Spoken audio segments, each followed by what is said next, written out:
Estamos agora às vossas ideias, só para conversarmos. Aquilo que eu souber, respondo. Meu caro, antes de mais, muitos parabéns pelo seu livro. Espero bem que seja um grande sucesso e que realmente revele uma nova visão da realidade do mundo a partir da espiritualidade e da ciência. Deixa realmente algumas certezas, mas algumas dúvidas, porque, como sabe, isto é uma teoria nova e esbate com muitas teorias científicas que apareceram ao longo dos séculos sobre a nossa definição da realidade e da vida. Há aqui uma pequena pergunta que eu queria fazer assim, que tem a ver exatamente com a ideia da esquerda da quinta dimensão, tal dimensão onde não existia nada. Se Deus criou o cosmos e, através dessa quinta dimensão, desenvolveu as tais formas geométricas que têm origem aos conceitos de objetos, como, por exemplo, a bolota que falou, como é que ele pensou em objetos como a bolota se esses objetos não existiam? E só nós, seres humanos, através da experiência, é que depois demos a definição e a função dos objetos. A resposta, esta questão que é extremamente agradeço, é extremamente interessante e carece de desenvolvimento, então, porque ela, em si, como fenómeno, é um facto que tem que ser estudado. Bem, eu referi-me à quinta dimensão, eu chamei-lhe de dimensão zero, porque suponhamos que a gente se podia situar hipoteticamente nessa dimensão, que pudéssemos e assumir o estatuto de observadores, iríamos notar que olhávamos, não víamos nada. E estávamos no meio do nada. Mas se pensarmos, se pusermos o nosso pensamento em ação, e se pensarmos num determinado objeto, magicamente, vou utilizar uma espécie de princípio de magia, isso é magia. No fundo é magia. É que é um conceito muito avançado em termos de ciência, mas felizes aqueles que conseguirem chegar a conseguir fazer magia, e que alguns conseguem. A gente basta pensar no objeto e na quinta dimensão esse objeto, tal como nós pensamos, que nós idealizamos, aparece, materializa-se. Agora, explicar-lhe a origem do Criador não é possível, pois não. Só sabemos, quer dizer, nós lentamente vamos nos aproximando dele. A Espiritologia permite uma maior aproximação do Criador. Através da Espiritologia já sabemos que ele situa-se a partir da sexta, sétima dimensão. Ele está lá situado, a fonte criadora, a fonte, o foco, o grande foco de força, de vida inteligente está lá. Portanto, eu disse, o Criador serviu-se de três instrumentos, três ferramentas, engraçado, não? Os quadros, o compasso e da régua. Claro que temos que interpretar isto simbolicamente. Não? Portanto, podemos transformar o objeto físico que nós estamos a ver, os quadros, o compasso e a régua, num conceito, numa ideia. Essa ideia contém tudo em si. Ora, e aí está a origem de tudo. Deus, o Criador do cosmos, ele pensa como? Em termos geométricos. Mas para pensar em termos geométricos precisa da régua, dos quadros e do compasso. São as três ferramentas fundamentais para a criação do universo. Agora, se nós nos situarmos, repito, o pensamento humano, é preciso que é isto que é importante. A T5 vem demonstrar que o nosso pensamento é o mesmo, é exatamente da mesma natureza que é o pensamento de Deus. Nós somos herdeiros dessa força. E, portanto, como somos portadores dessa força, que é a mente, lá está a primeira lei hermética, que o universo é mental. Tudo é mental. Tudo se forma na mente. Inicialmente como? Pela via geométrica.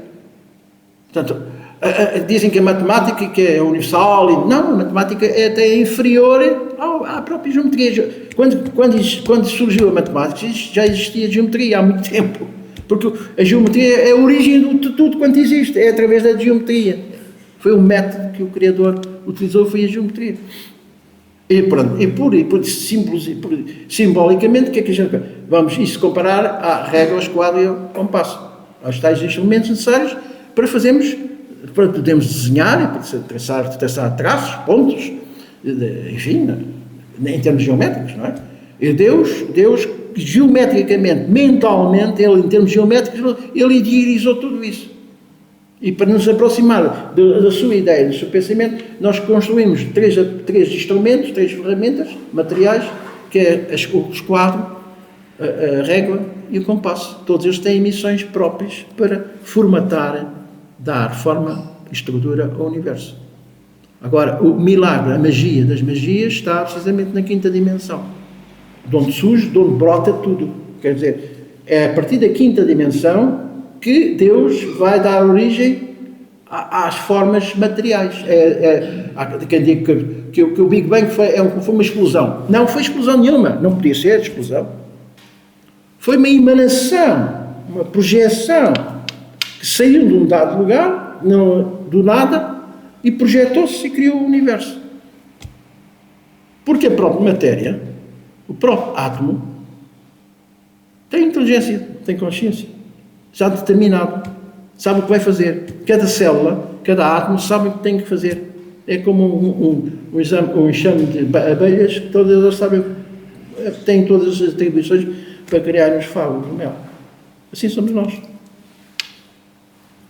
Não sei se nesta minha explicação poderíamos ir mais longe, não é? Mas talvez seja suficiente. A magia está na quinta dimensão. Porque o nosso pensamento é uma força saturada de poder. O nosso pensamento projeta-se no espaço e no tempo, tal como o som e a luz. Agora há aqui uma coisa importante, interessante. É que nós, seres humanos, temos a capacidade de dilatar ou encurtar o tempo. Temos esse poder. As pessoas não se apercebem destas coisas. Não podiam. Temos o poder de dilatar ou contrair o tempo, independentemente do espaço. Como? A ação do pensamento. Vou dar um exemplo. Na perspectiva do racionalismo cristão, quando no seu livro Vida Fora da Matéria, que eu aconselho a comprar e a ler, o livro A Vida Fora da Matéria, vêm lá imagens criadas que mostram as diferentes formas de espíritos, digamos, partículas da inteligência universal, pode chamar, sei lá, há outros nomes, nomes agora não me vem à memória científico, podem, como eu ia agora perdi-me um pouco, exatamente, tudo é geométrico no universo, tudo tem geometria, tudo obedece à geometria, aos princípios de geometria, que depois em sequência disso está a matemática, porque a matemática existente na terceira dimensão é uma, assim como a própria geometria é uma. Mas se passarmos à quarta dimensão, o tempo, a matemática já não é a mesma matemática. É outra matemática mais avançada. E outra geometria mais avançada. E à medida que vamos subindo, tudo vai sendo alterado em conformidade com a própria transformação e evolução dessa dimensão, ou dessas dimensões.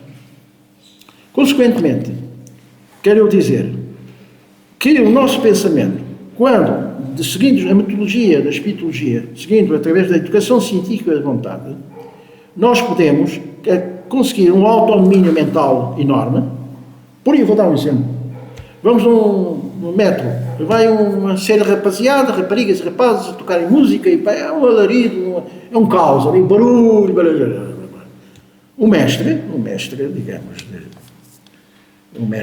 nestas coisas, não é? Ele concentra-se de tal maneira Desliga completamente tudo, não houve nada. É a sua capacidade de concentração mental. Quanto maior for a capacidade de concentração mental, mais direção damos ao nosso pensamento. Porque o nosso pensamento, ao ser irradiado do cérebro, tal como a rádio, transmite através do vácuo, chamado vácuo, do espaço, desloca-se. Simplesmente, a nossa velocidade do pensamento é tal que comparativamente com a velocidade da luz e a velocidade do som, não é nada, são autênticas tartarugas.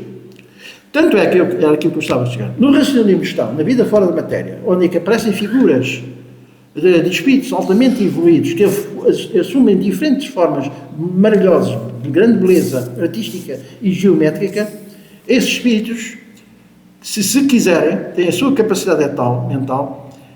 A nossa galáxia, a Via Láctea, tem de diâmetro cerca de 100.000 anos-luz. 100.000 anos-luz. Quer dizer que a luz, 300.000 km por segundo, para atravessar a galáxia, a Via Láctea, leva 100.000 anos. A luz. Ora, a velocidade do pensamento é totalmente diferente. Este espírito superior transfere-se de uma ponta da galáxia à outra praticamente instantaneamente. Para ele não há espaço nem há tempo. Desaparece. Ora, dentro deste princípio de raciocínio, porquê é que nós conseguimos dilatar ao contrário do tempo? Nós estamos a viver uma fase emotiva muito interessante e que, enfim, está a entusiasmar. Um minuto que parece 10 segundos. O tempo passou de repente. Eu tenho que estar aqui. Mas quando há uma dificuldade, por vezes, um minuto parece uma eternidade. É a nossa capacidade de pensamento. Nós temos essa capacidade de retardar ou dilatar. Agora imaginem, estou aí só a comparar com um espírito superior que atravessa a galáxia em termos de diâmetro de um lado ao outro de 100.000 anos de luz, praticamente instantaneamente. Não abrir e piscar olhos. É isso. Nós temos essa capacidade, nós seres humanos. E a espiritologia ensina, tem métodos próprios científicos que vai permitir à pessoa, através de exercícios psicossomáticos, vou dar um exemplo simples. Temos 2 folhas de papel A4. 2 folhas. 2 canetas. Uma do lado direito e outra do lado esquerdo. E então, aqui vamos desenhar um quadrado com a mão esquerda e vamos desenhar um triângulo com a mão direita ao mesmo tempo. É difícil, não é? Mas é possível. Com treinamento. Há de chegar a um ponto que a gente consegue desenhar até duas figuras geométricas ao mesmo tempo perfeitas. Isso é um método. É um dos métodos. Na folha A4. Há cerca de 100 métodos no estudo da educação científica da vontade em termos de espiritologia. E, portanto, eu creio que respondi aqui à pergunta. Sr. Luís Barroso, agradecia que falasse um bocadinho mais alto. Eu gostaria de me identificar. Eu sou o responsável pelo racionalismo cristão em São João da Madeira há 40 anos. E eu não venho aqui, portanto, confrontar o Sr. Jacinto com as teorias doutrinárias em relação às teorias filosóficas do racionalismo cristão e hispano por todo o mundo. Portanto, ele falou em algumas coisas que são importantes, mas, por exemplo, falou sobre porque é que o cosmos é tão imensurável. É impossível, através de processos materiais, deslocarmos no cosmos. Porque se de um extremo da nossa galáxia à outra são à volta de 100.000 anos-luz, mas existem bilhões de anos-luz de galáxias para outras galáxias. Portanto, é impossível, em termos materiais, conseguirmos o movimento através do cosmos. Portanto, como disse muito bem, é o pensamento. Porquê? O pensamento, como é força saturada de poder, o pensamento nas entidades superiores, nas inteligências superiores, porque nós somos inteligências a evoluir, no processo evolutivo tive durante muitos séculos e milénios um espírito, muitos corpos, milhares de corpos, através das leis da reencarnação que está na lei da evolução. A lei da evolução implica as leis reencarnatórias, o que é o mesmo que dizer um espírito em milhares de corpos. Portanto, é assim que se processa o desenvolvimento da inteligência. Portanto, se somos, a nossa essência é pensamento, as entidades superiores tornam-se omnipresentes. Pensam, logo estão. Não existe relatividade espaço-tempo. O Sr. Jacinto fez pesquisas muito profundas, tentando levar um pouco a doutrina para o lado científico, mas nós estamos mais debruçados na parte filosófica, relacionados com as doenças psicossomáticas. Ora, se o espírito continua para além da matéria física, a questão é esta. Por onde é que andam os espíritos? Por onde é que vão os espíritos? Andam, a maioria, a viajar na atmosfera da Terra. Porque há as doenças psicossomáticas? Por exemplo, um câncer pode ser contagiado por um espírito que desencarnou com um câncer. Uma doença de coração não é contagiosa quando nós interagimos pessoas com pessoas, mas uma entidade espiritual que desencarnou com um ataque cardíaco pode provocar um ataque cardíaco a quem se encostar, pela lei dos afins. Falou-se no universo. O universo começou por F mais M igual a VB, vida biológica, força e matéria. Força inteligente, oriunda de onde? Da inteligência universal. Ou seja, assim falou numa bolota, eu posso falar, por exemplo, na gotinha de água. A gotinha de água no oceano e no dia todo. Nós somos uma parcela, uma gotinha do grande foco da inteligência universal. Então somos a inteligência universal em miniatura. Mesmo princípio que o espermatozoide, a copela num óvulo, no ventre materno, dá origem do ser humano. O princípio força e matéria é esse princípio.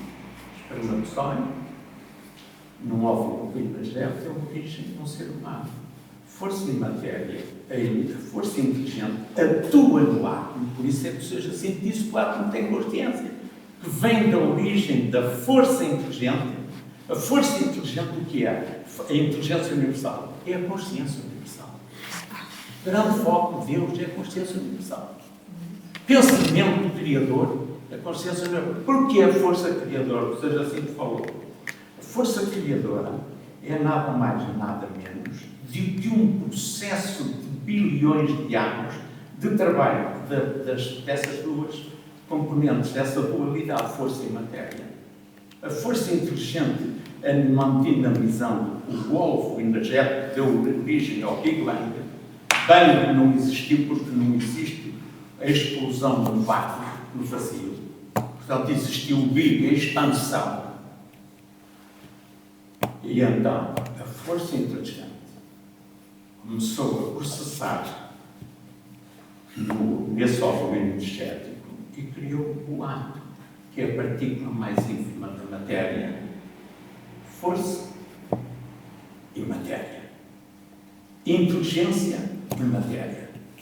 E a inteligência, num processo de evolução durante bilhões de anos, começando no micro até atingir aquilo que somos hoje, entidade espiritual. Porquê? Porque somos detentores de livre-arbítrio e consciência aprimorada. Agora continuaremos a evoluir, como disse o Sr. Jacinto, até um dia a 33ª classe ou dimensão de evolução, ou nível evolutivo, tal e qual o rio se se consubstanciam no oceano, tornando-se oceano.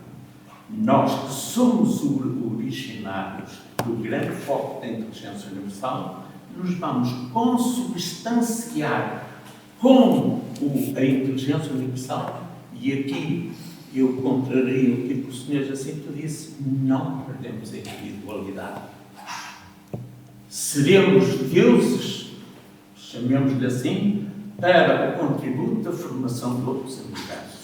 Mas isto é transcendente demais e vamos ficar por aqui. Desculpa. Muito bem, muito bem, muito bem. Agora ficou com uma questão muito curiosa, porque há cientistas que, por causa do determinismo, acham que o livre-arbítrio não passa de uma ficção. E agora também gostava de fazer essa pergunta assim, vocês acham que o livre-arbítrio é uma ficção ou é uma condição fundamental para a evolução? O livre-arbítrio Sim. é uma condição fundamental para a evolução, porque a partir do momento em que essa entidade inteligente atingiu o nível superior de consciência, atingiu a capacidade de, como eu posso dizer, interagir no reino nominal. Homo sapiens. E o Homo sapiens tem livre-arbítrio. Qualquer animal na natureza não tem livre-arbítrio. Reais organismos. Isto é muito profundo. Estamos aqui a falar em coisas muito profundas. Nós, ser humano, somos 4.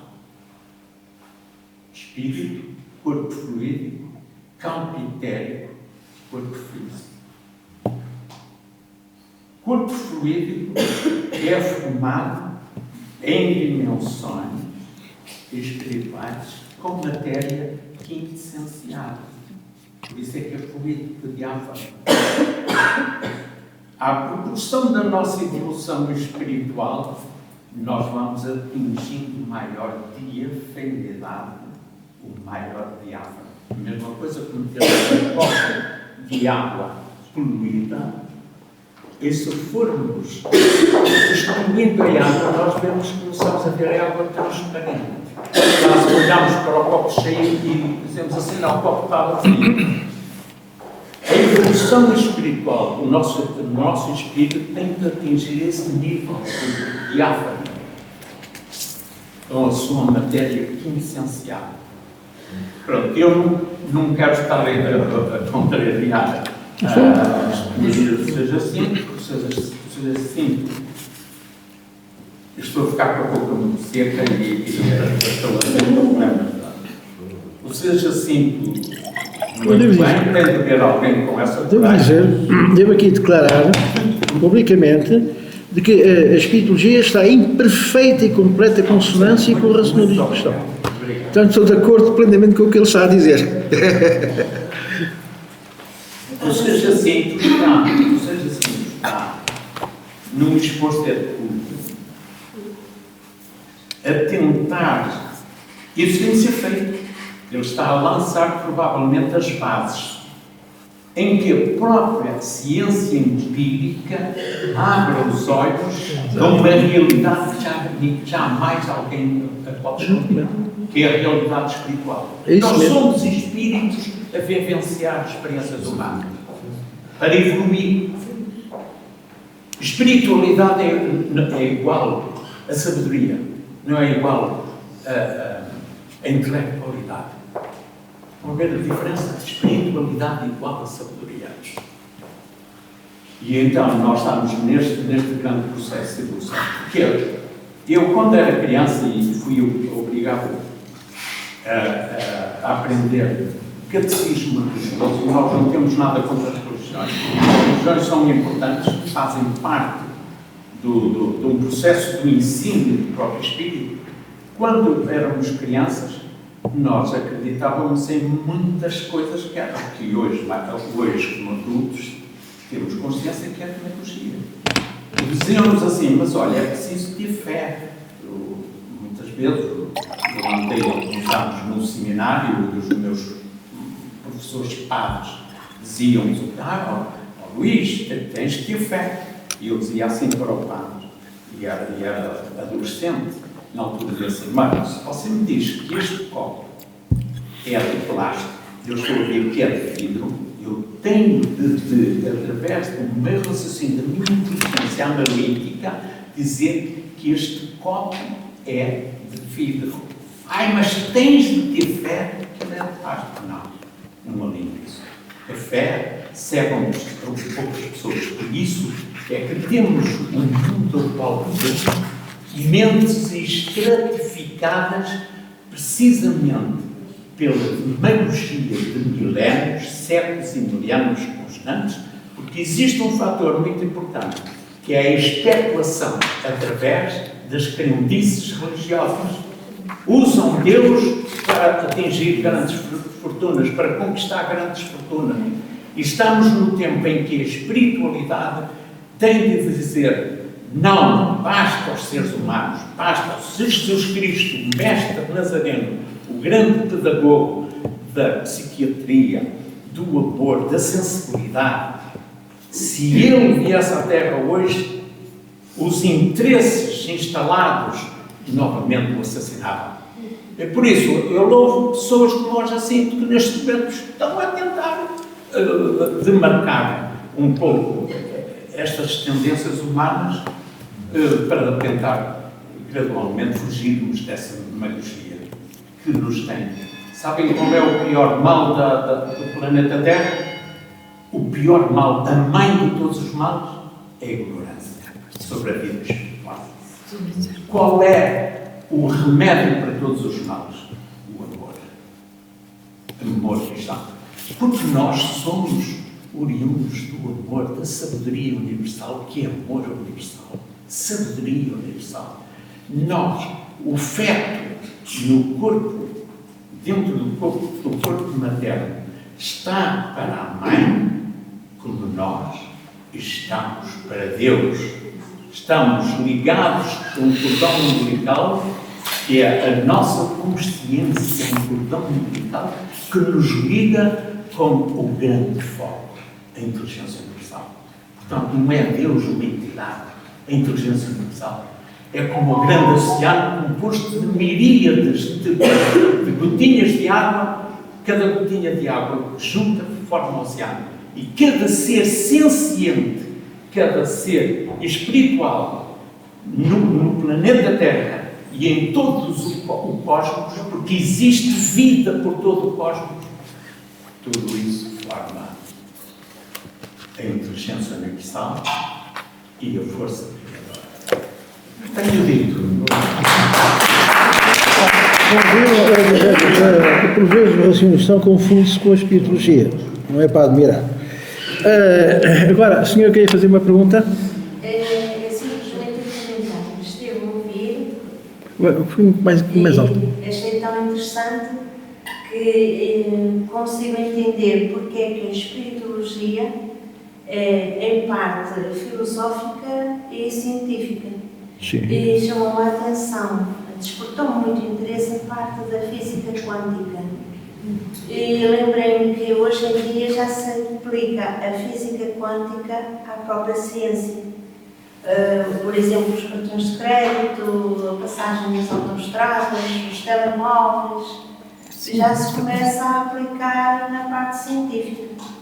E acho um tema extremamente importante, sobretudo a parte da quinta dimensão. Ainda não tinha chegado lá, que é na quinta dimensão, que a partir daí é que nasce tudo. É tão semelhante. E obrigada por ter estado aqui, que é um tema muito, muito importante, que devia estar acessível a toda a gente. Bem, concretamente, qual é a pergunta que quer fazer? Exatamente. Um bocadinho mais alto que eu estou a ouvir mal. É só um comentário. Acho muito interessante. Comentou o que se percebeu, do que soube do livro, comentou tudo. Sim. Porque é uma parte, tem uma parte filosófica e uma parte científica, e uma parte da física. Exato. Digamos que a filosofia é a mãe de todas as ciências, não é? É mãe. Portanto, ela está presente em tudo que seja pensamento pensamento humano tem a sua parte inteligente, parte filosófica. Mas a espiritualogia é basicamente uma ciência, com a sua componente, naturalmente, que é natural, com a sua componente filosófica. Perdão. Ainda mais, eu conforme disse, que o Sr. Luís Barbosa acabou de dizer, a espiritualogia está em perfeita, completa consonância com aquilo que ele disse. Porque a espiritualogia inspira-se, de facto, no próprio racionalismo cristão. O racionalismo cristão não é uma religião. Isso é que falta esclarecer as pessoas.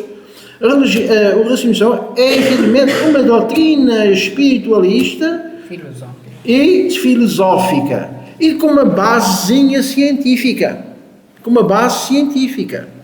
Tu faz afirmações. Esta é a base científica quando falamos F mais M. Sim, exatamente. Fala a vida biológica. Mas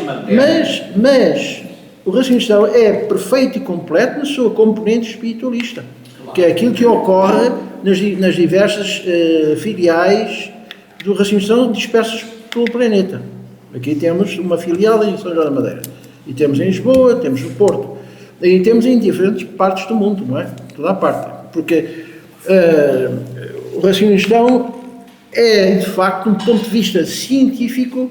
O raciocínio cristão não tem nada a ver com religiões, nem com misticismo, até combate.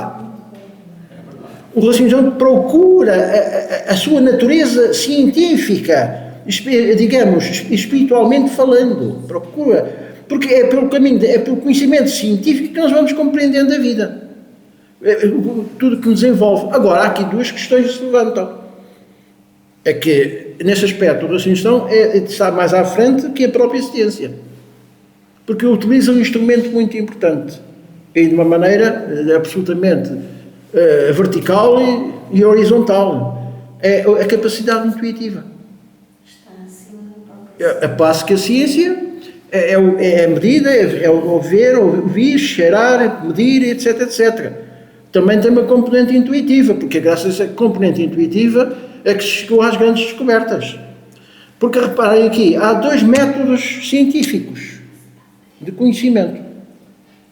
Há a via matemática, que é o ai Jesus da ciência e de tudo quanto existe, e de facto tem que ter fundamentação, e é a via intuitiva.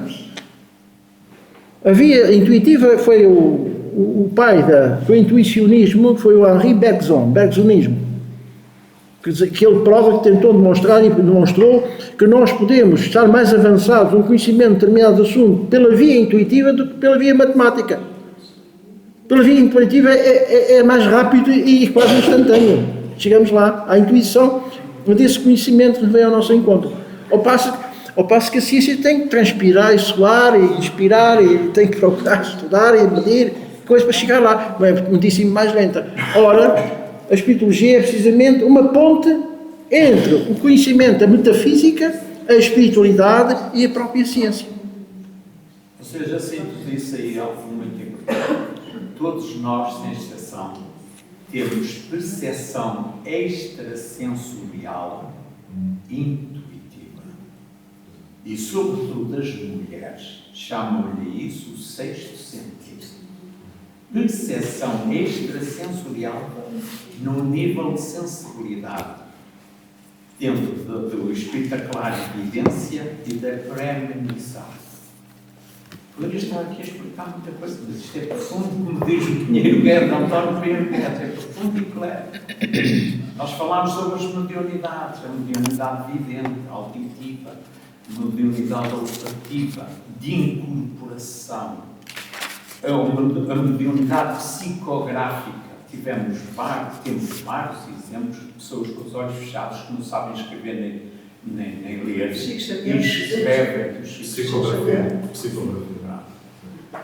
Portanto, estamos na mudança. O que é a física quântica e a mecânica quântica? É precisamente como nós vamos a deslocar-nos daqui em direção à fronteira, chegamos à fronteira, acaba-se Portugal e começa a Espanha. A física mecânica quântica, estamos precisamente a levar para a dimensão espiritual, onde acaba a matéria e começa a dimensão espiritual. Está a pensar, não dá? Mais alguma pergunta? Dá a pensar, sobretudo, quando há pessoas que pensam que a vida é isto e que morrem e acabou. É, Não há mais nada. claro. Mas vão ter uma surpresa impressionante. Pensam que, por exemplo, aqui o António, eu tento dizer, olha, tal, é assim, porque devemos ter essa consciência para mais alerta, para que, quando cada um de nós encarnar, tudo seja muito mais fácil. E aqueles que não querem ver, será mais difícil. E então eu digo, olha, que não é assim, nós não vamos... não, a gente morre e acabou. Não acabou. Sr. Jacinto, uma última questão. Numa conversa que eu tive consigo, o senhor disse que isto ia ter uma divulgação nacional e internacional a partir de uma figura muito importante que ia divulgar esta teoria revolucionária. Como é que estamos nessa situação? Tiago, repita lá que eu estou a ouvir mal. Numa última conversa que eu tive consigo, o senhor disse que esta nova teoria proposta pelo Dr. Jorge Barcelos ia ter uma divulgação nacional e internacional a partir de uma figura muito importante. Exato. Em que ponto a situação é? Está muito avançado. Talvez este ano já a teoria seja divulgada. Já em termos de, claro, divulgada através de uma agência internacional científica, uma revista científica internacional com destaque, não é? E vai ser publicada a teoria. Claro que se isto vem revolucionar, já agora, um tema muito interessante, sobre a T5. A T5 contraria a T5, a teoria T5, que é fundamentada em cordas, porque o átomo não é o objeto ou a unidade mais pequena do universo. Nem pensar nisso. O átomo, comparativamente com a corda, a famosa teoria das cordas, a T5 é uma teoria de cordas. Portanto, a unidade mais pequena representativa da matéria é a corda. É através da corda que o Criador, Deus, ou a força criadora, se manifesta e lança o projeto. É a corda. Portanto, a teoria em si, ela vem contrariar a própria teoria, as teorias da relatividade, são duas, do Albert Einstein, que é a teoria da relatividade geral, e a restrita, que é o supersumo da ciência. Há aí daqueles que vão contestar o Einstein. Isso é terrível. Se houvesse fuzilamento, era fuzilado imediatamente. Não pode contestar. Porque as teorias da relatividade afirmam existir 4 forças universais, formadores do universo. Como já citamos aqui, o eletromagnetismo, a gravidade, força nuclear forte e força nuclear fraca. São estas 4 forças. A teoria 5 vem a demonstrar que existe uma 5ª força, que é a força criadora. Já o nosso Luís de Matos, em 1910, quando ele codificou e fundou o racionalismo cristão, sob outro nome, já ele vinha a falar na força criadora, ou seja, a força de Deus, a força mãe de tudo quanto existe, geradora de tudo quanto existe. Portanto, o T5 vem afirmar que não existem 4 forças, mas existem 5 forças fundamentais. As 4 forças que eu citei, que obedecem, que geram o universo material, são forças transversais, movimentam-se de forma transversal. A 5ª força não se movimenta de forma transversal, desloca-se de forma longitudinal. É essa a distinção entre as forças. E a 5ª força é então a geradora das 4 forças, e as 4 forças são as geradoras do universo que nós conhecemos. Esta é a primeira contrariedade que a teoria vem a revolucionar. Outra, as teorias da relatividade geral e restrita de Albert Einstein afirma que a velocidade da luz e o tempo são iguais em qualquer ponto do universo. Não é. A velocidade da luz não é constante, a velocidade da luz é variável e o tempo varia em conformidade com a nossa posição no espaço. Há, por exemplo, estrelas ou planetas de grande densidade e de intensa gravidade Se o indivíduo lá permanecesse, claro, é esmagado, mas se lá permanecesse, aquilo que nós aqui seria um dia, para lá seria se calhar 1 milhão de dias, para não milhar, mil anos, por exemplo. Portanto, o tempo altera conforme a posição do espaço. A velocidade da luz é constante no nosso sistema solar e redondezas próximas, porque à medida que nos vamos afastando, a velocidade da luz vai alterando. A velocidade da luz, que é 300 km por segundo, pode atingir 1 milhão de quilómetros por segundo, 1 milhão, uma coisa parecida, não é? Portanto, a segunda contrariedade da T5 em relação às teorias da relatividade estas por si já são importantes, e depois também vem a distinguir o facto de nós chegarmos à conclusão de que a criação não existe no nosso universo só existe transformação e evolução, e a transformação existe efetivamente num universo onde está posicionado o Criador. Isto é extremamente interessante.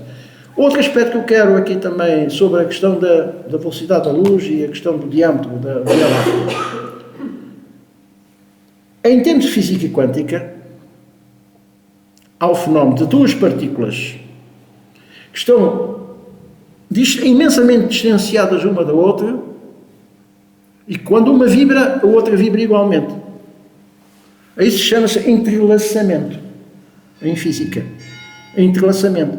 Quer dizer, essa partícula igémea, pode estar até milhões de quilómetros de distância, aqui na Terra esta partícula vibrou, a outra lá vibra também. Portanto, é instantâneo. Quer dizer, nós podemos, à medida que a ciência for avançando, o espírito de liberto da matéria já tem essa capacidade. Mas em termos físicos, poderemos criar tecnologias tais, por exemplo, a espirituologia pode criar tecnologias tais, que uma nave temporal, uma nave espacial ou temporal, uma nave que viaja no tempo ou uma nave que viaja no espaço, pode andar anos-luz quase em poucos minutos, em poucos segundos. Ora, se duas partículas distanciadas uma da outra, uma vibra e a outra vibra imediatamente, simultaneamente, há aqui qualquer coisa que o espaço não existe. Há estudos científicos sobre a consciência quântica. Portanto, mesmo cientificamente, em termos de matéria, dentro do século XXII, do século XXIII, as viagens interestelares vão ser possíveis. Viajar entre estrelas. Em poucos dias. Uma coisa temos a certeza, que fora desta matéria nós podemos viajar à velocidade do pensamento, que é pensa logo está. Exatamente. É isso mesmo. Mais conclusões? E aquilo que o Sr. Jacinto disse. Não tem questões nenhumas? Ou seja, assim, já agora, deixe só dizer isto. Faz favor. Falou sobre as duas partículas que empaticamente vibram. Pois. Isso agora está a nova teoria da consciência quântica. Por exemplo, nós estamos a pensar em algo extraordinário, ou menos extraordinário, mas em algo muito positivo, pela lei das afinidades, que é uma lei cósmica, como sabe, a lei das afinidades e a lei da atração, nós poderemos estar a interagir com a nossa consciência quântica ou com outra consciência que pode estar a milhões de anos numa galáxia, num planeta. O espaço foi aquele exemplo. Entidades espirituais como nós podemos interagir em consciência, chama-se isso a consciência quântica, com essas outras entidades. Lá está aquele exemplo que eu dei, que nós, normalmente, habitualmente, nós, seres humanos, temos a capacidade de contrair ou dilatar o tempo. Pela explicação que eu dei, uma coisa que é muito bonita, que nós se sente bem e tal, um minuto, que seria aparentemente um minuto, às vezes 10 segundos, o tempo passou tão depressa, não é isso que a gente exclama? Ou então estamos numa situação difícil, parece que um minuto dura uma eternidade. Essa é a nossa capacidade de dilatação e contração do tempo, e portanto o espaço aqui não entra. Agora, vejam bem, estes estudos científicos sendo desenvolvidos, aonde é que nós chegaremos com a ação do pensamento? Onde chegaremos?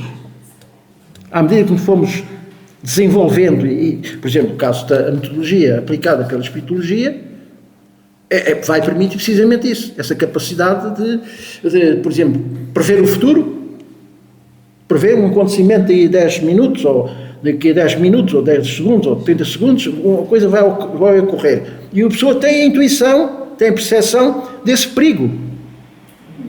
Isso é claro. É habitual, nós. Percepção do perigo, prever o futuro, estas coisas. Tudo isto a espiritologia vai desenvolver. São as suas capacidades psíquicas que o racionalismo não explica. Agora, claro, por método científico. Foi aquela demonstração que eu fiz das folhas A4, em que aprendemos a exercitar o cérebro, a desenhar com a mão esquerda um quadrado e com a mão direita um triângulo, ou um círculo, ao mesmo tempo. Até aperfeiçoar e fazer um desenho completo. Isso é treino. O capiola com a mão esquerda faz um movimento, com a mão direita faz acordeão. Exatamente, a música é estranho, extraordinário. Estranho, pois. Mais perguntas? Isto é um tema tão fascinante que estaríamos aqui o dia todo. E sabem qual é o maior fascínio? É este. É a pessoa andar aqui no planeta Terra como aluno nesta escola terrena, com um grande objetivo: conhece a ti mesmo. Ninguém conhece essa prova. Ninguém se conhece. De onde veio, por isso assim conhece, de onde veio, que anda cá a fazer por onde vai. Ninguém se conhece. Depois ficam aí perdidos a vaguear no planeta Terra, a contaminar o planeta Terra. Porquê é que há guerras? Porquê é que há doenças? Precisamente pela contaminação da dimensão abstrata que nós não vemos, que é o tal transcendência, o tal metafísico, o Jacinto também falou, a dimensão do metafísico, não é? Nós interagimos com muitas entidades aí na cidade, nas igrejas. Quantas estarão aqui hoje? Provavelmente, pela lei da atração, muitos espíritos ligados à pesquisa científica foram atraídos aqui. Pela lei da atração e dos afins. Quando a pessoa está a pensar algo negativo, por exemplo, uma coisa tão simples, e a minha vizinha morreu com cancro. E se eu começo a ter cancro, já está chamado cancro. Cancro psicossomático, soma. Sim. Portanto, a ignorância é mais do que a espiritologia utiliza métodos científicos que vai permitir desenvolver as nossas capacidades psíquicas, começar pela intuição. E depois, claro, a responsabilidade é muito grande, porque a pessoa passa a ver coisas que não devia de ver, não é? Capacidade de intuição, capacidade de evidência, capacidade de julgamento astral. E o terceiro olho? Como? E o terceiro olho? Esse é o olho Siva, é onde está, digamos, corresponde à glândula pineal. É a glândula pineal que nós temos, que é o órgão de entrada da informação.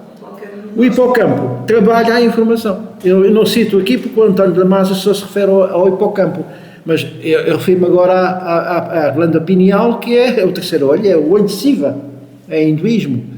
E, portanto, é por através da glândula pineal que entra a informação. A informação é essa que pode ser. A informação, o espaço está saturado de informação, da quinta força. Nós, com a nossa capacidade, captamos essa força e traduzimos a intuição. Mas também há outra interferência. Eu não queria falar nestas coisas porque não está a propósito. É que, infelizmente, a maior parte das pessoas desconhece-se como força e matéria. E quando a máquina para, é o cargo dos trabalhos, os grandes problemas.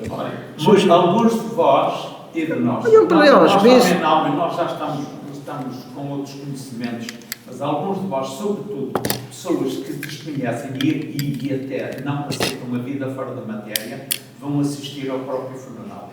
Sim. Estão lá a ver pessoas delas a chorar e dizem assim: oi, está lá ali deitado um indivíduo igual a mim e eu devo estar maluco. Não se acredita que ele perdeu o corpo físico. O que é a morte física? é a cessação das funções biológicas. Somente. E o espírito desdobra, sai, continua. E muitos querem gritar, estou vivo, mas... Há uma metáfora que foi usada por Papos, um dos grandes conhecedores da espirituologia, do esoterismo, que é a metáfora da carroça. Tal e qual. Carroça, o cavalo branco. O homem tem que fazer uma viagem numa carroça. A carroça parte de uma roda, mas ele tem que continuar a viagem. Então o que é que ele tem que fazer? Ele tem que pegar um cavalo e... Ele tem o cavalo a seguir. O que é a carroça? É o O corpo. que é o cavalo? É o corpo fluido. E o espírito pega o corpo fluido e Essa é a passa. metáfora. O espírito, Morte. o corpo fluido. Agora imaginai o seguinte. Na base da espiritualogia, seguindo o método científico que a espiritualogia preconiza, o ser humano, o estudante, chega a um ponto onde os seus exercícios psicossomáticos, para ter concentração, de autodomínio, começa as suas capacidades cognitivas e psíquicas começam-se a desenvolver e a expandir. Resultado, pode chegar a um ponto que ele pode, à noite, deitar-se, adormece e desdobra-se conscientemente. Sai do corpo, com o seu corpo astral, sai de coisa, e vai. Até pode, não sei, isso aí para mim ainda é um problema grande por causa do cordão prateado, que se pode romper e tal, devido às distâncias e tal. Isso é um problema. Mas a pessoa tem uma liberdade fantástica. Liberdade fantástica. Desenvolvendo. É claro, pode, depois, como eu conheci uma pessoa que me é muito querida, não é? Um médium com as faculdades todas bem desenvolvidas, que se desdobrava conscientemente, era conduzida por altas entidades, não é? Para intervir em desastres e etc, etc. E cirurgias que A senhora chamava-se Maria de Oliveira. Tem um livro muito bom que eu aconselho a adquirir, que é Como Cheguei à Verdade. É um médico com as faculdades completamente desenvolvidas. E era de Ovar.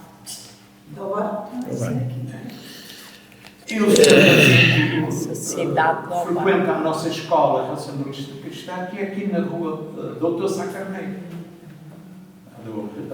Rua Doutor Sá Carneiro. Tem lá racionalista cristã. É uma escola filosófica. Não estava na Corgal. Que Não explica. estava no edifício Corgal. Estava no edifício Corgal, agora passámos para ali. É claro, Olha, eu nós acho temos- que Aqui estava uma coisa fácil. para dar uma pequena passagem para dar muito ênfase àquilo que nós acabamos de dizer. Por exemplo, houve uma senhora que teve um ataque cardíaco e o coração parou e foi dada como morta clinicamente. Tentaram reanimá-la no hospital. Não conseguiram. Chamaram o professor catedrático, que tinha grande experiência em recuperar nessa situação, tentou recuperar a pessoa com grande esforço e, passado alguns segundos, ou um minuto e qualquer coisa, a senhora voltou à vida, reanimou. Estavam todos eufóricos por recuperar, já davam a senhora como morta clinicamente. E, entretanto, o professor começa a dizer assim: eu tinha aqui uma caneta, que eu tinha uma caneta de prata personalizada, que tinha um carinho afetivo pela pessoa. Eu tinha a minha caneta, aquele bolso dela desapareceu. Então, a senhora que estava dada morta clinicamente diz assim para o senhor professor: olha, senhor doutor, senhor, vão-me espreitar ali debaixo daquela móvel, que eu, quando estava lá em cima a ver vocês a tentar recuperar-me, eu vi a caneta saltar do seu bolso e rolou para debaixo do móvel. O indivíduo foram lá ver, estava lá a caneta. Ora, esse médico era completamente ateu, não acreditava na vida espiritual, na vida fora da matéria. Tal, morreu, acabou, é enterrado, acabou. Ele ficou ali, perplexo, ele até mudou de cor. Como é que é possível? A senhora, não, eu estava a sobrevoar no teto, estava a ver o que os senhores estavam a fazer no meu corpo físico. Que era a melhor demonstração. Há tantos testemunhos As pessoas é que querem ser cegas. Quero ser assim. Por isso, ou seja, assim, força, continua-se com a pesquisa. Obrigado. Mas alguém quer fazer alguma pergunta? Mais não? Eu só queria, para terminar, eu só queria dizer que eu agora na divulgação do meu livro A Espiritologia, vou-me focar nas universidades séniores, porque estes conhecimentos, tais como aquilo que o Sr. Luís Barbosa referiu, que a Espiritologia está perfeitamente ligada ao raciocínio de gestão. Isso é um facto. E defende o raciocínio de gestão como doutrina científica e espiritual. É claro, nós aqui vamos um bocadinho mais além, porque a disciplina, nas casas de raciocínio de gestão, obedece a um determinado método, determinada dimensão, porque todos os dias vão pessoas diferentes, não é? Portanto, por exemplo, criar ali um órgão de investigação científica não dá. Portanto, há os princípios básicos que se ensinam, que a filial transmite da sua presidência, os princípios básicos gerais do raciocínio de gestão, que são, digamos, têm base científica, mas sobretudo base espiritual. Mas é aquilo sempre aquilo, nunca é sempre a mesma classe, porque nós não podemos. Agora, o que seria interessante era criarmos paralelamente uma academia ou uma universidade onde se fizesse investigação científica na base dos princípios gerais do raciocínio de gestão. Uma universidade mesmo. Entretanto, somos mais modestos, a Espiritologia vai se dedicar às universidades séniores e transmitir os conhecimentos e os métodos contidos na Espiritologia e tentar que nessas universidades seja criada uma disciplina com base na Espiritologia que seja depois transmitida junto dos nossos menos jovens, porque isso é a transmissão de um estímulo extraordinário, uma percepção nova, uma concepção nova da vida, uma perspectiva, tal como hoje nós temos aqui. E que ajuda muito. Exatamente. A enfrentarmos muito Exatamente. as perdas, o nosso próprio desencargo. Exato, é isso mesmo, minha senhora. É isso mesmo. Portanto, eu vou me dedicar às universidades séniores. É claro, do ponto de vista científico, a Espiritologia tem aplicações práticas, num campo até da engenharia, ou no estudo da física, ou na indústria, tem aplicações práticas que podem ser aplicadas. Principalmente na cosmologia, por exemplo, construir um instrumento com, por exemplo, nós aqui no livro há onde reparar no interferómetro, é um aparelho que mede, como é que eu devo dizer, isto é um bocado complicado.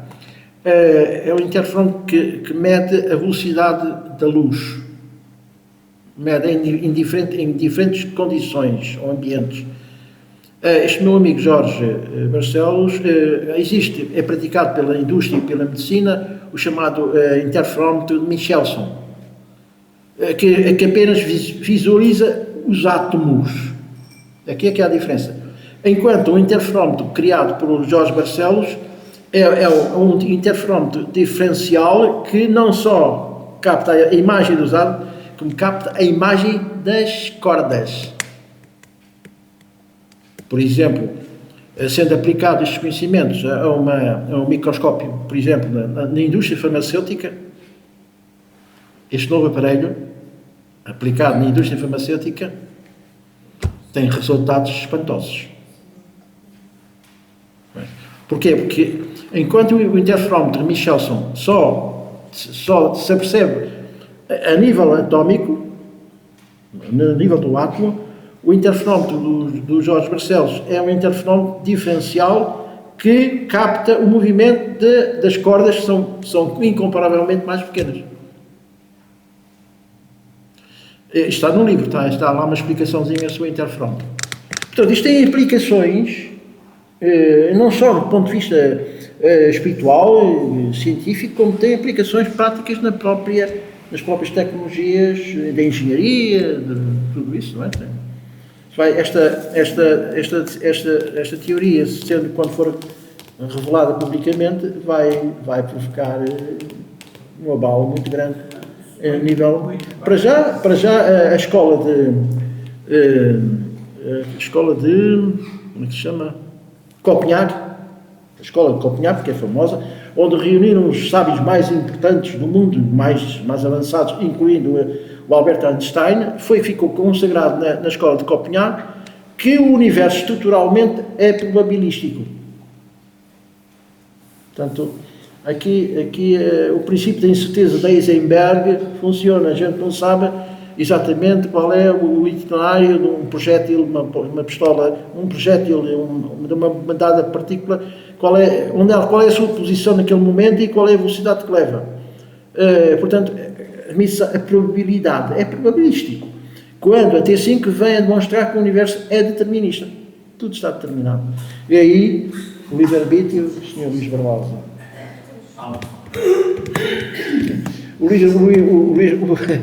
O livre-arbítrio é só aquilo que o Criador nos quer que nos concedeu. Não temos aquela liberdade que pensamos. Estamos muito condicionados. Mas é para o nosso bem. Estamos condicionados porque eu sou porque o Senhor é. Eu sou porque os outros são. É? Nós somos extensões uns dos outros. E, portanto, a minha liberdade acaba sempre quando começa a ser. Bem, mas claro, perante estes princípios, nós, o livre-arbítrio, sim senhor, temos o livre-arbítrio, decidimos, etc. Mas muito condicionado, muito relativo. E mais condicionado está na pessoa menos evoluída. É engraçado. É que o livre-arbítrio é maior, cada vez maior, quanto mais ignorantes formos. Exato. Porque à medida que nos vamos reconhecendo, vamos tendo consciência de nós, não precisamos do livre-arbítrio para nada. Seguimos as leis naturais como elas devem seguir. Pronto, muito obrigado a todos. Foi uma próxima vez. Obrigado.